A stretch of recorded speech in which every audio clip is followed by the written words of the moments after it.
Tu vas donc voir maintenant la map VREDIRT qui sert en général pour créer des passes d'ambient occlusion. Alors je vais pas te montrer comment sortir la passe d'ambient occlusion, on le verra un peu plus tard ça. Je vais surtout te montrer comment régler la map que tu pourras utiliser dans l'ambient occlusion. Alors pour commencer, tu vas changer de caméra, tu vas te mettre dans ta caméra coin salon. Et dans ton éditeur de matériaux, tu vas revenir sur la toute premier onglet, View 1, où il y a le matériau qu'on utilisait en override, c'est-à-dire en surcouche de tous les autres. Tu vas prendre dans les maps la Veray Dot que tu vas placer juste à côté de la diffuse et la connecter. Tu vas ensuite rentrer dans le render setup, dans la partie Veray Global Switch pour cocher Override MTL et tu vas réassigner ce matériau à l'override pour être sûr que ce soit bien celui-ci qui fonctionne.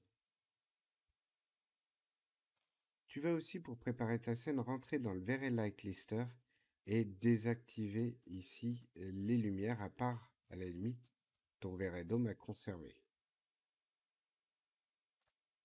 En fait, si tu conserves trop de lumière, tu ne verras rien puisque tout sera beaucoup trop blanc.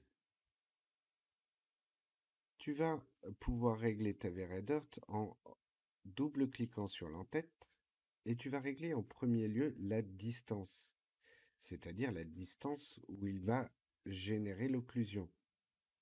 Cela peut dépendre de ta scène. Souvent, des personnes prennent des valeurs, on va dire, un peu standards, comme 1 mètre, 2 mètres, 3 mètres, etc.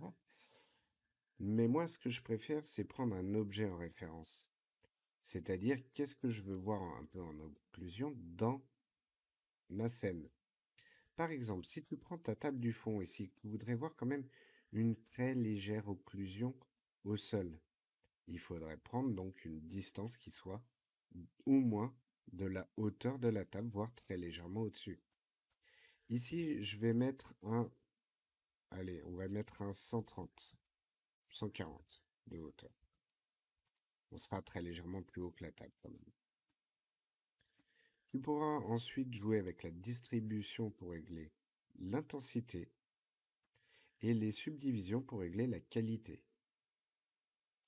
Tu peux constater que comme dans les ombres, il y a des bias si tu veux décaler les ambiantes occlusions des objets.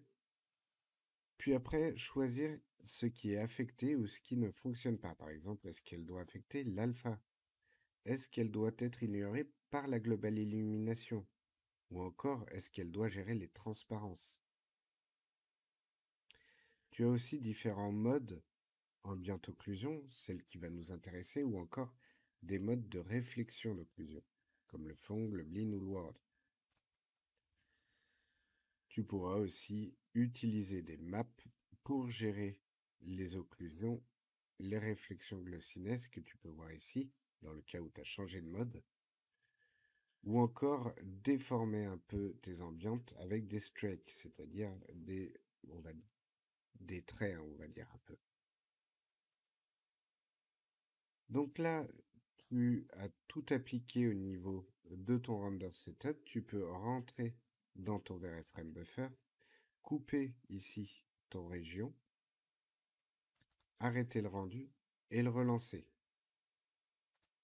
Alors tu vois que dès que tu coupes les régions, des fois il a tendance à te sauvegarder des images dans l'historique. Tu peux les couper évidemment, quoi les supprimer.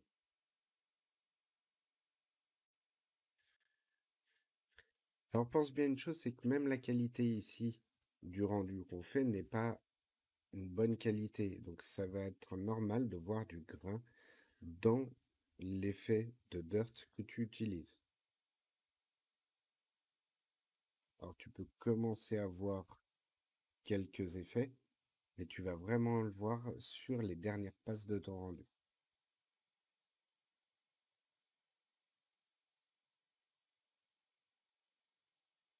Voilà, à partir de là, tu vas voir ton occlusion. Donc après, c'est à toi de savoir si l'intensité est bien réglée ou si la qualité aussi n'a pas de grain. Ne te fie pas, bien sûr, au grain que tu vois là. C'est dû à la qualité de ton image et pas forcément de l'occlusion.